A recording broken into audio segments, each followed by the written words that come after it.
Hi, I'm Arjun Singh. I'm a Kamloops City Councillor now. I was born and raised in Kamloops. My family's always been very, very involved in the community. I spent 10 years on City Council, serving in a wide variety of capacities, and I'm also open to learning, keep on learning, and I'm very, very passionate about engaging in the community. So that's me in a bit of a nutshell. I believe in evidence-based doing my research, my work, and then explaining decisions after I make them to the community.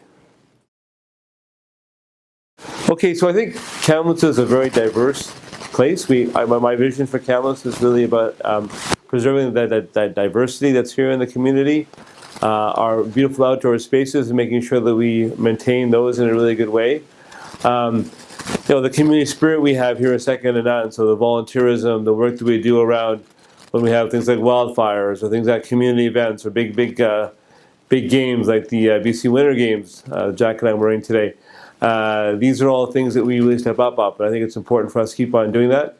I also would like to see, obviously, Kamloops become a place where our greenhouse gas emissions are reduced, but also in a way that keeps our businesses going very well and keeps people living a very, very good life. Well, part of my platform has always been advocating for clean, green, renewable kind of university-based potentially jobs or university-inspired jobs. I think Kamloops is a great place to raise a family. It's very family-friendly. It's a great place to start a career, start your life, and stay here for as long as you want. I think the added thing that we have to make sure about is that we have not only great housing for folks and great ability for amenities, but also that we're providing and helping provide good quality jobs. That's a private sector issue which government can help with.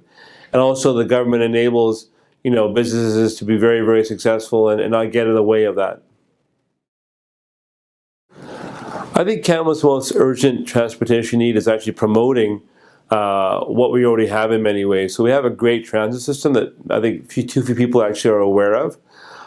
We have some great opportunities for walking or biking. I think we're also going to want to promote the idea of building up our alternative transportation mechanisms. The only other thing I would add to that is I think we have to look at, when we have vehicles, try to figure out other ways of powering them beyond fossil fuels. So that's probably going to be a big push for electrification of our vehicles. I'm very excited by the opportunity to look at potentially more secondary suites in this community, as proposed by my colleague, Councillor Cathy Sinclair. I also think that we need to look at very carefully the regulations and the sort of burden potentially we're putting on developers in City Hall and make sure that that's all fair for everybody. So I've heard some concern around the time it takes to get things to City Hall. I think we need to look at that quite carefully and see whether we can make it a little less onerous, a little more quick for developers of rental housing to be able to get their units onto the market.